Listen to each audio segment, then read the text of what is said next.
Omu ku foot soldiers abaloza ku bukambwe bw'abasajja Nuwa Mutwe avuddeyo okwongera okuba omulanga eri bannayuganda okuba ate nga bajjumbira n'okuwulira ensonga ya Fred Lumbuye Kajubi. Lumbuye Kajubi ali mu ggwanga erya Turkey naye nga getufuna asula kutebuuke, asula kukunudde, akessa lwabala ng'enkoko y'omutamiivu oluvannyuma lw'okukizula nti Kajubi Fred Lumbuye anoonyezebwa abasajja aba SFC mu ggwanga erya Turkey.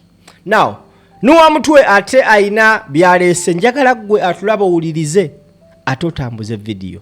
Bambita simple. Verse Strange 256 tukomewo. Defend and protect Kajubi Fred Lumbuye. Mwe saagala bunafu mwe baana mwe. Saagala bunafu mwe baana mwe. Twagala ku X. Muganda wange Jango Mani, muganda wange Uptop, Mariam wachagulanye kati mundu soko zizeke bali je mubadde mujje. Mubantagingire ba Mariam. Mariam mundu musoke muzije wezibadde musoke mujje tusoke tujje wensonga ya Fred. Mariam njagala onkolereyo video nga kuliko organization, international human rights organizations ezenjawulo eziwangali ya mawanga gano nga Amsterdam, Netherlands, Germany, UK, Sweden, mpulira bulungi Denmark. Basaba mukole ku video nga organizations zino mutaddewo X handles zazo. Abaana kati mwe abaKDF kyengendo basaba kye kino wammanga kimugenda okunkolera. Kati mwe mugenda kunkolera kino wammanga. Kwe kugenda waliwo ngambye ntulufu akaliro mukawuli akawuliro kaliro kike tuwulira. Mwe mulina abantu sekinoomu abali mu kino. Kati kaliro kike tuwulira. State okwata amanyi gonna negateka Kajubi Fred. Akozesa omumwa oloke kaliro ke tuwulira. Naye basajja mwe. Kiki mwe mwayonkera ddala ente amagezi ne gabulira ddala. Kalenze mbulaba bulina amanya gayawo ga kunyoleza bunyoleza bo bambi bulina village excitement eyo yabulemeramu. Tovula bobulowooza nti Uganda etandise nabwe koma nabo bulina village excitement eyo. Tovula ne obulaba mu bifo ebyolukale oba bubeeramu n'obuzezeze bwabo bulina okubeera eri kagamba bulemeddemu village excitement eyo 40 years. Bukyalina ka excitement aka ak'ekisirusi. Goloza ku bizibu byonna ebirume eggwanga lino. State yantadde amaanyi gonna Kajubi Fred Lumbuye olw'okuba akozesa mumwa guno okwogera. Kati gwe obwongo obukulaga nti you are winner. Olw'okuba muyina ssente n'amaanyi g'emmundu ne influence ya state gye mutadde ku Fred mulaba you are winner bombo wall. Kati ate abaana bakozesezza omumwa gwabwe ne keyboard zizino. Zendisted. Ne keyboard zizino. Ne basobola abamu okubalemesa we mubadde musokoola. Ate abaana be bawanguzi. Kati ate katubalage konti tuwangula era tusobola. Katubalage konti we have the numbers. N'obusobozi tetulina mundu, tetulina sente. Ne tuyina kye tuyita common knowledge. Tuyina kye tuyita common sense. Ate ffe tetusasula kye tukola tukyagala kiva ku ntobo ya mutima. So mwe muve kubiri NUP ebaddewo nti erina principles ez'okutambuliramu, erina core values zaayo, discipline, inclusiveness, fidelity, equality. Ffe no tuddayo mu people power tugamba NUP mubeereeyo musoke mutambuze ebyo. Kakati ffe people power ne tugikomyawoko. Muno tovola wajja kuvayo leka ne NUP enkoze bweti nga si NUP. Kubange no people power teinaayo mwogezi, teina structure. Buli omu kyetwala. Buli omu president, buli omu mwogezi. In fact buli omu si president, kwa president yetu mulina. Naye no buli omu kyetwala, buli omu mwogezi. Okategedde tuvola ate mugenda kugisobola. Zokoleka enzijewo buno obugundi buno. Buno bubeera ku gundi ku laptop buno. Asente za mwelero kanziba mmisa sigenda bakkiriza bawa musaala wa. Ate mugende mu accountability ndi nabadde ku live ya Nuwa Mutwe. Comment zino sigenda nawe oba mufulumiza bu account bumeka bombo clat. accountability mugende mujigabire wala si wano wange ndade munene hande ku live yanwa mutwe nakoze comment zizino wamanga kati screenshot togenda zikubira wano wange sigenda kuwa mwaganya buno busasulwa timutawananga na buno busasulwa gwe kyoba okola kajja ka accountability kubanga bulunaku eruziba bulina okola accountability nti lero badde ku live zimmeka mbadde ku zino bweziti ne bweziti okoze comment mmeka nikoze zino bweziti kati buno tetubuwamu mute you Garcia wele kongola bana nga tewali accountability screenshot gendo zikubire wala okategedde buno tubumanyi nawe buno tubumanyi tetuchata wana nabo gubukalaba boti mutinga mutinga wama bana ba mama omulimu mugutegedde muve wan oluva ku live eno oluva ku live wano sigenda nakulwawo nnyo bubuno simanyi bu enoko obulaba bufaanana buyina ensingo mpanvu yivu era bagira ffe mwewala obuntu buto baddaye dewa muliyeza buto bwavuka bubalumbe mwewala obuntu obwo baddaye mwewala obuntu obwo banji naffe temugeza ne mugazi amagulu n'obuntu obwo mubwewalire ddala completely si mububi abo si bantu ezo nsolo structure zawo mubulawa bulinga busoddokiyo bulyawo webuto tebutegerekeka obwo mubwewalire ddala si mububi aya wadambuza buntu kibakyo mbuza gwa silent majority oyagala ku recordinga ekako gundiza president mulawe twabagamba wano kati buno era bwe bugenda ne buwemula bina profile picture za president bulina ne profile picture za Dr. Kebbi era ne mukuwemula bwe bugenda ne buwemula ne bujja ne bugamba nti abana b'enkyuka bawemula abantu bwebo okitegedde bwebo roza mubula byawo era ekyo twatibagambira nawo kalala kakano ate munaye bunyiga wetubugambako bo bwagala bupame wano ku live zaffe tubuleke nedda ewange temupamirawo ugere nawe mupamire walala si wano wange si wano wange okategedde basibula mango gundi kiraba badanga manko wa modu tasinabitegeera TikTok ya mweno sijiri munyo naye nze mbawadde omulimu abana bali ku TikTok wano emundu musoke muzikwade tusoke tu defending Fred tusoke tutase Fred Fred is an asset, Fred is a priority. Abadde bangamba nti president wa His Excellency Kyagulanyi president ajjagataka jakola byajjokola eyo naye ffe tulina okusoka okulengira president ground integerekese njagalo gye wano waggulu ng'otubulira kyakola eri Fred era abaana ngo babulira kyakola nga bano bagamba organization ki erina okuwandiikibwa abaana gye balina owandiikira okulaba nga Fred ayambibwa okitegedde yensonga tojja wano ngoze mu birala nja kujjirawo the and then okategedde so abaana njagala buli ali wano atannabagulawo X account just nagenda kubulira how to create an X account twogera ku Twitter eyali Twitter okitegedde ate mwe following mu abaana b'enkyukakyuka ko mulimu gutambule Justin ogamba otya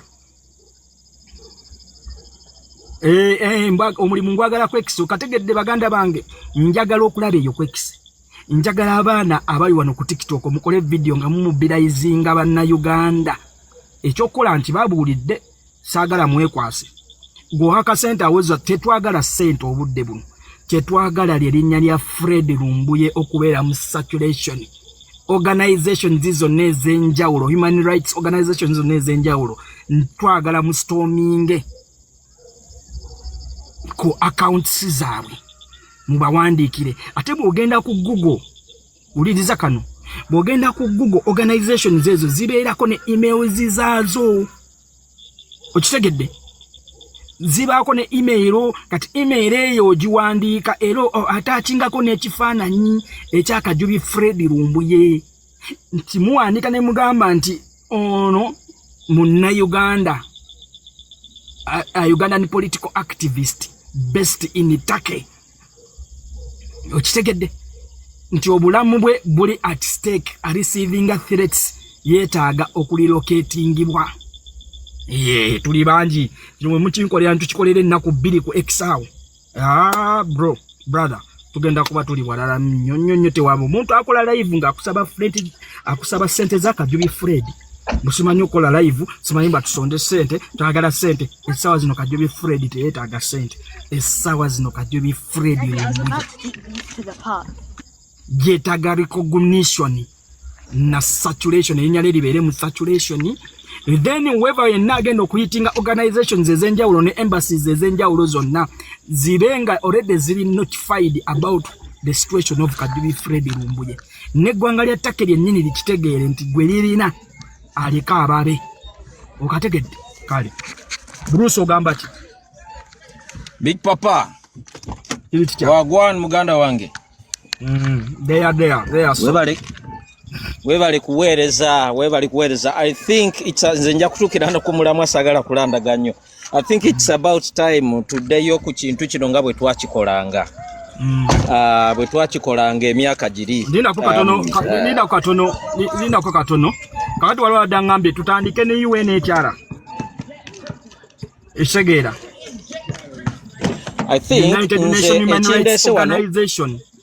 Esegera. Organizations weziliawo even na organizations zomanyo zibulira abantu wano naye mugende ku Google baganda. Anti byebimu kubindese wano nga nine simu 2 nga njagala ebintu bye twogera wano tutandiko biterawo kubanga kyangu nnyo kwogera wano novaako Bruce kyangu nnyo kwogera wano novaako buli muntu naddawe kati nze nine simu ey'okubiri wano era ngenda kuloginga in my Twitter account oba X. Tubeeko kye tugezaako kukola fembi wano nga bwendagirira abantu kubanga bwe tutakikola wano nga kwetuli abantu baffe bwe bamanyi naawe oluva wano bo bagala bintu bya vibe, tetuli ku vibe. Ekyo kisokera ddala era ekyo kyekinsanyusa nti abaana balina engeri gye baakulamu kati twakula tugenda tuvaawo awo. Naye kyenyiza okuzaamu abantu amaanyi nga tugenda mu maaso wano. Fred Lumbuye muganda wange. Bana abantu tewali kye bayinza mukola. Era tebasobolerako ddala. Ate by the way baproving ze no proving that Fred Lumbuye wa amaanyi nnyo. Listen Bruce. Njagalo linda katono Bruce ompulira Ivan. Yeah, go on. Njagalo jewo kyekyo nti bana abasajja tebalina kye basobola kola Fred. Basobola ti mukola okusinzira ku ggwanga mwali. Okusinzira ku history w'eggwanga nga Take kyeyinza okukola eyinza obutakwata Fred n'emuwa yo eri stage. Ne Take esobola creatinga vacuum eri ba mafias. Fred n'atuusibwako obuzibu n'anyigibwa. Okategedde? Nga Kagame bwakola. Focus yaffe weeri. Eyo gundi Kagame abadde abanyiga n'abalumba ne mu America n'abanyigirayo. Kubanga Take njagala okugamba bana Uganda ensi Take is eri mu Europe. Bana ibani abankubira wano. Ensi Take eri mu Europe naye Europe yagano giteeka European Union olw'okubanga terina democracy. Ukitegeera ekyo mwino kimanya nti waliwo ebintu ebibaddewo mu Take naye nga ne government yennyini eri involved mu bintu ebyo. Okugeza nga saga ya Jamal Khashoggi gwe baatemuliramu embase yali embase yansi kimpozi Turkey yennyini oba sijjukira nete yali mu embase ya Turkey oba munsi yali munsi kiba story y'abantu mujijjukira soko ulire Bruce yali Saudi Arabia yali ya Saudi Arabia so kati tetugenda wala so kyenjagalo basaba mu kusooka mugende ku Twitter abalina Twitter mugende musooke musachinge teka mu UN just mu Twitter ngo searchinga for UN teka mu UN ngezaako kulaba ku kasimu kano kangako kubiri kano naye ndabika Twitter ninga atagirinaako ndoza ndabika ngenda gi downloadinga bu download nzika kasimu kange kanako kubiri naye mugende ku muteke mu UN understood Shivanai what's going on kanteke mu wano Twitter downloading Twitter do we know how to operate Twitter bana ba mama anti echo chengezaako kati ogenda ku Play Store kambalage wano okudownloadinga Twitter abatajimanyi in fact bagambe nyenze kubawa janonya Twitter oba Twitter kati ogenda ku apps ezo eziba ku simu abalina Android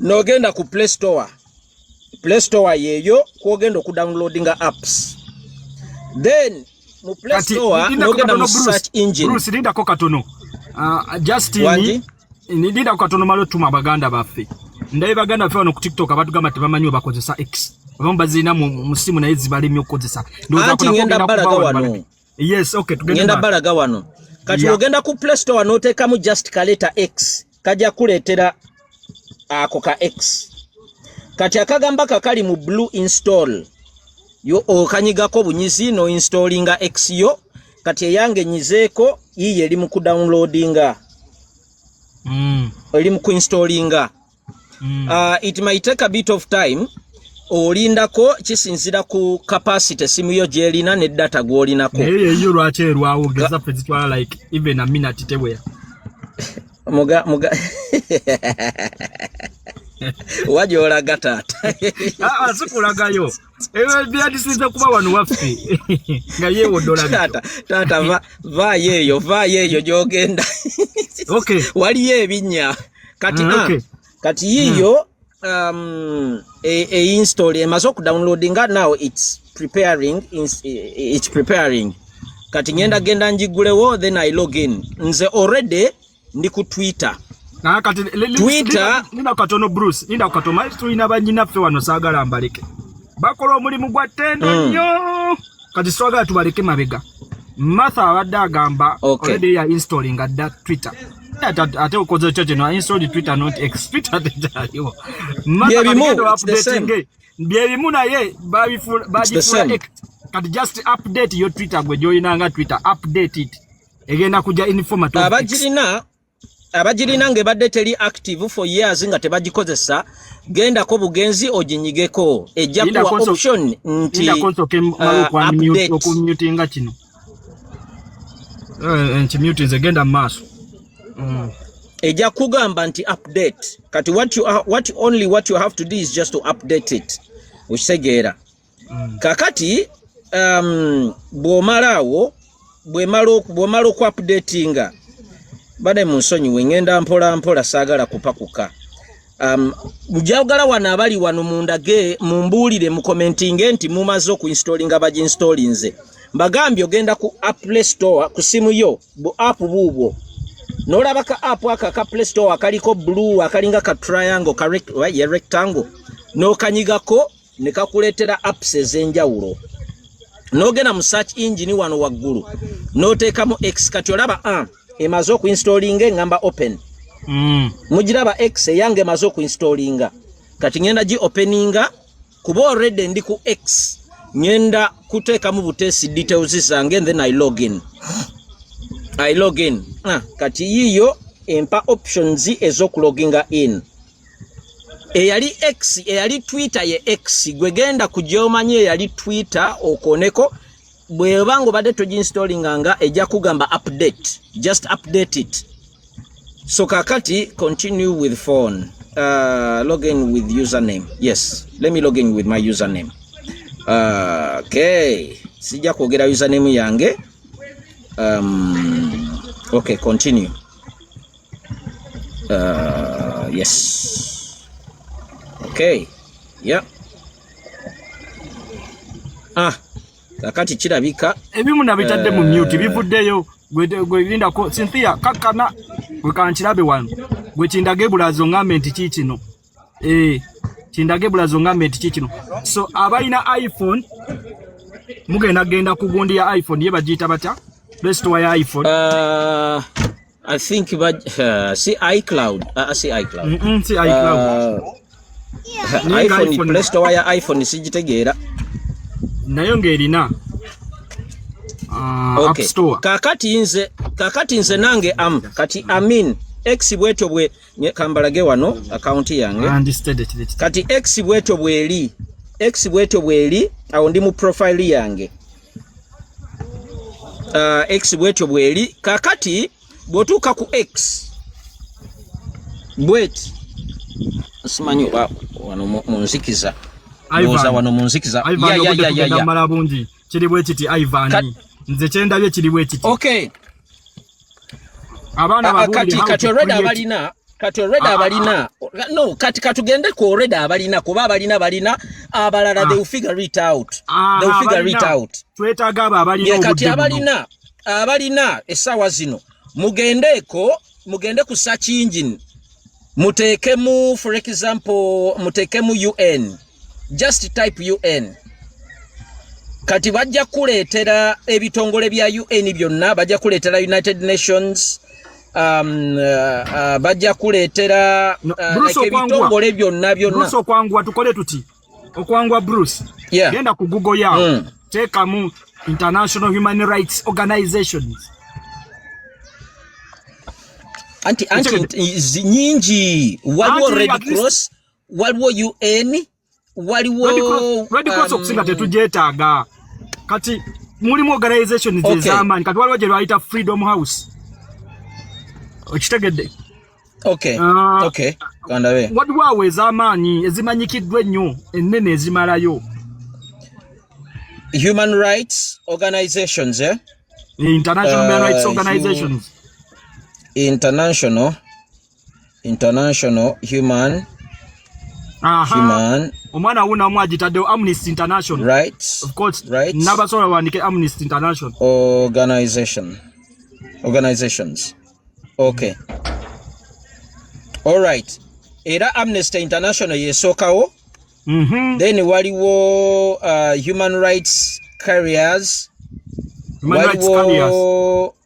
International Human Rights Movement. Waliwo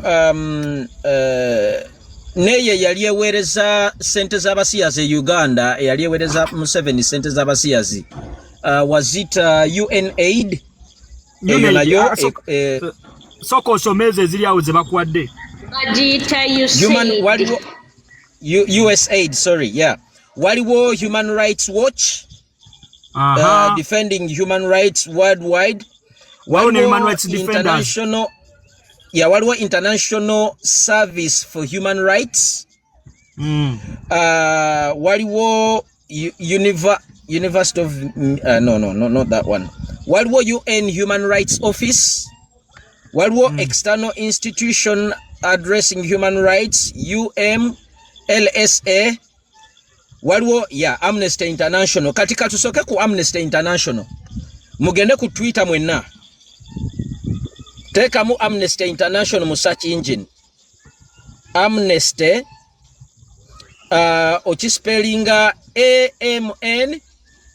AMNESTY, Amnesty International. Kijana kweretawo kyokanga tonna kimalayo. Waliwo Amnesty International USA, waliwo Amnesty International just ne Amnesty International Nigeria, Amnesty International India, na ye just Amnesty International. Then clickingeko. Bobo yagala, you can even follow them. Mugenzeko ku Amnesty International. So kakati egenda kuletera ekyo Amnesty International egenda kuletera page bwetyo. Page ayo bwe mba mugituuseeko ngamba mu abali ku X. Then tugenda kunoonya post yonna gye baba bataddeko eri current. Post yaabwe eri current baddewo bagitaddeyo 5 hours ago. Post yaabwe eri current bagitaddeyo 5 hours ago. Post yaabwe eri current egamba over a month after Indian police deployed unlawful and deadly forces against peaceful protesters at the Cockroach Janata Party. Eyo ye page eri current ku Amnesty International. Yeyo page eri current. Mwenna mu commenting nti eyo page mujigenzeko ku Amnesty International. Esooka page esookera ddala bwetyo bweri. So kati ku page eyo oklikingako anywhere. Osobola clickinga sorry. Where is it? Amnesty International. Ati chebaba tukolera kiri wetiti. Chebaba tukolera kiri biti. Kakasa nto ine kifananyi kyaka Joby Fred. Okitegedde? Yeah. Then otutereke ebigambo bino wammanga. Nta Ugandan political activist based in Turkey. Uliriza linda katono. Tebalina kuteekako bigambo bingi nnyo. Balina okukozesa akantu katono naye nga message eyiseewo kasita ekifaananyi kibeerako. So kakati bateeka mukozesa ekigambo nga kuli mutaddemu ekifaananyi kya Fred Lumbuye, not another Khashoggi. Muwulire ekigambo ekyo. Waliwo posta ya not Fred another ya Khashoggi, save Fred Lumbuye. Okiwulidde? Not another Khashoggi, space save Fred Lumbuye. Save Fred Lumbuye musobola no kiteka mu hashtag ne kibanga kiri picked. Hashtag ya tukolera. Hashtag save Fred Lumbuye. Kandabe ku post eyo nga bwe tugira ndabo oba abaana batandise kikolako. Yenda jibalaga ye no post. Yo post eriko empya. Linda katono. Waliwo ne gundi. Newe bawandikako Lumbuye is not a criminal. Muwulirize. Temuwandika bingi. Muteekako mukoonako then bw'okoonako egenda kuleetera page bwekyo yonna oscrollinge ekuleetera ekyo. Kakati okuteekako post ku page eno olina okuklikinga wano ku right wano kuka icon kali wano kano kemulabaako kokoonamu okakoonamu kajja kuleetera bwe kityo.